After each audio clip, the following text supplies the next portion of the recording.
सुन ना, हम मन बिहाव कर दो। हाँ हाँ करबो।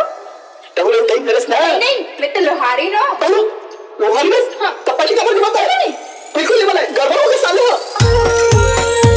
धीरे धीरे माया ला बढ़ा